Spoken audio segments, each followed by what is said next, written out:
Hi everyone, and this is the Legendary R back again with more. This time I'm going to be doing another Beyblade Burst unboxing.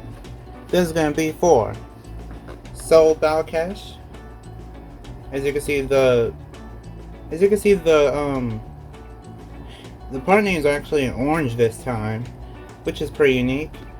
By the way, this is stamina type, so that's why it has the Balkesh emblem in orange, because orange is for stamina. As you can see, there's an animated version of Balkesh right there. It says Beyblade Burst Pro Series, ages 8 and up, so yeah. I'll get onto the name change a little bit later for Hasbro.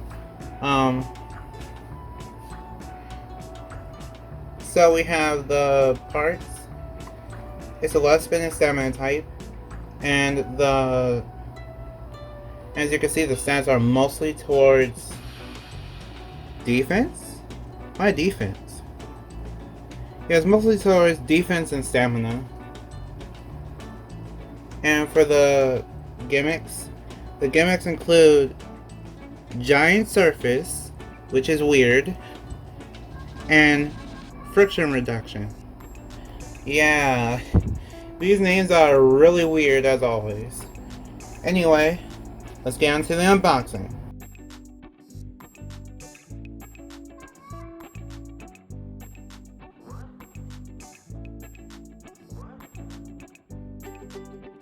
Okay, so I am back, and we're going to go into all the parts individually, and then I'll put the Beyblade together.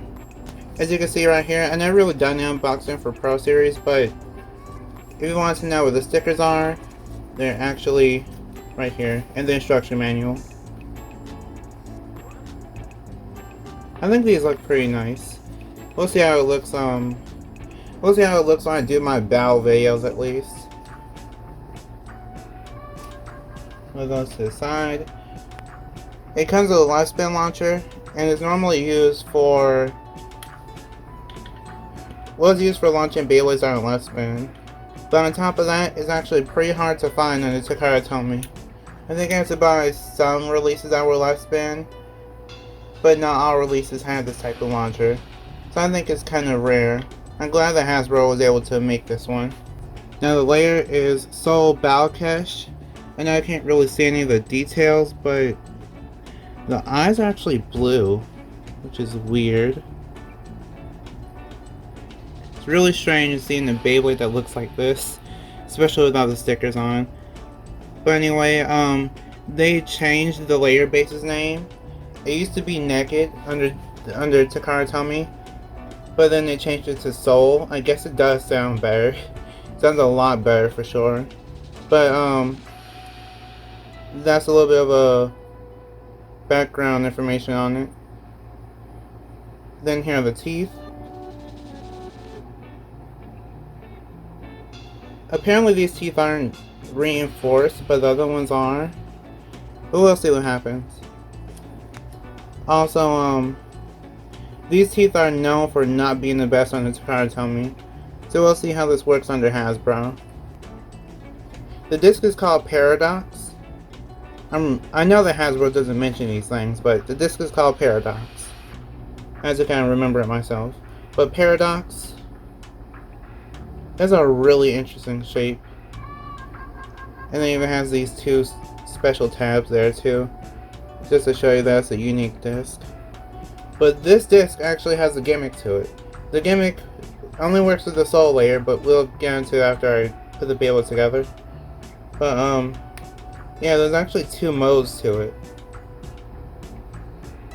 Whereas this is the core part, this is the kind of like the frame to it, and then you can just flip it over. And then it'll look like this. This is actually like its other mode, pretty much. No, it looks kind of weird, but that's the gimmick for it. I don't think Hasbro explains like the actual names and stuff, but I try my best. And the driver is called Eternal. This is actually the first time we've ever seen Eternal under Hasbro. Well, at least a Takara Tomy accurate Eternal. This is how it looks on the Takara Tomy. the original one from Archer Hercules. But the Slingshot, it was all one color and it didn't have the POM plastic that's supposed to make it have better stamina. So I'm glad that we finally have this, even though it's not compatible with every Beyblade, unfortunately. So, Balkesh. Oh, these clicks are bad. I know that Takara told me the teeth were pretty bad, but these teeth are so bad that you can't even hear it. I'll try to put it near the microphone.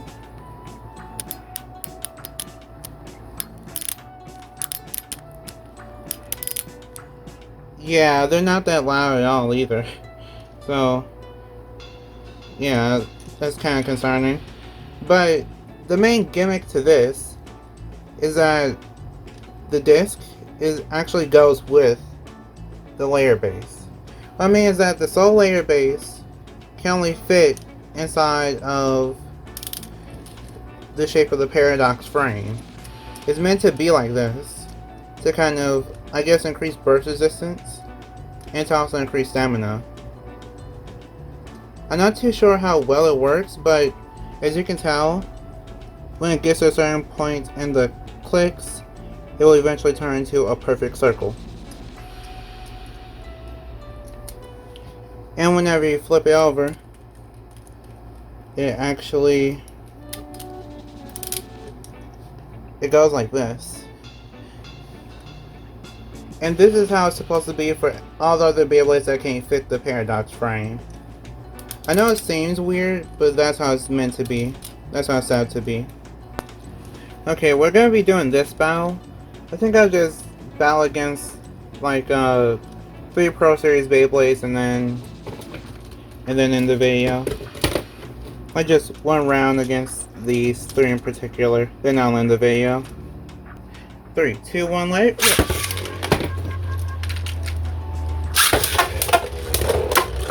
Okay. Whoa! Valcheck was a little bit too aggressive there. As you may have noticed, it didn't click at all. So far seems to be pretty good. But I still think it's a Paradox, it's a Paradox disc that basically protects it, pretty much. Second battle against Luinor. 3, 2, 1, let it rip.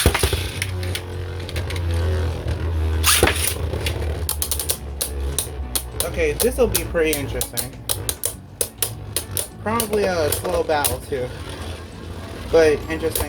Oh, okay. Luinor knocks out Balkesh. Let's see if the clicks are 1 click. Not bad. Final battle against Judgment Joker. 3, 2, 1, let it rip.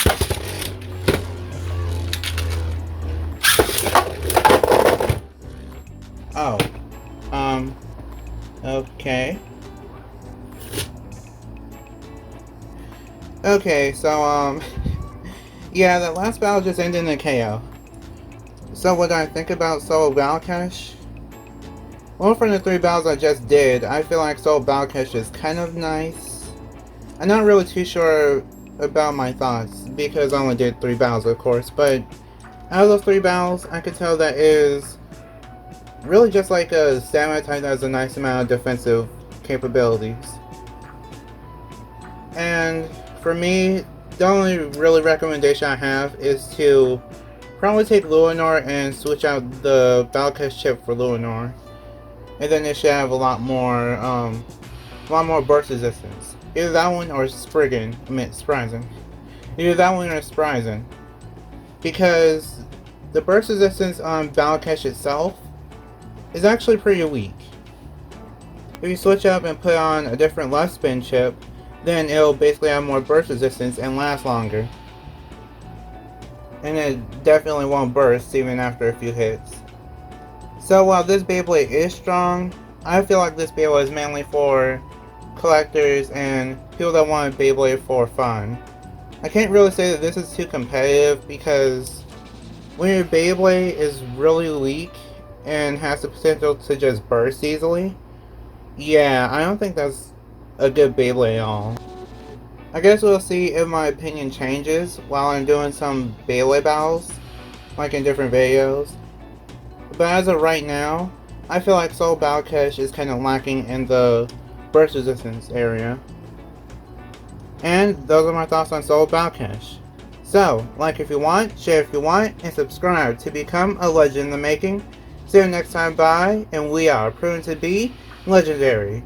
Stay legendary. By the way, just because a Beyblade does poorly in a test battle, or just because it does poorly in a few battles, doesn't mean that it's really bad overall. I just wanted to mention that, because just because a Beyblade is lacking a little bit, doesn't mean it's completely bad, or the parts are completely bad. The best thing about Beyblade is that you can switch up the combos, make new ones, and then make them better. They could be improved over time, and with a little bit of investment, you could probably improve even this Beyblade to its fullest potential. Anyway, that's about it for me. See you next time.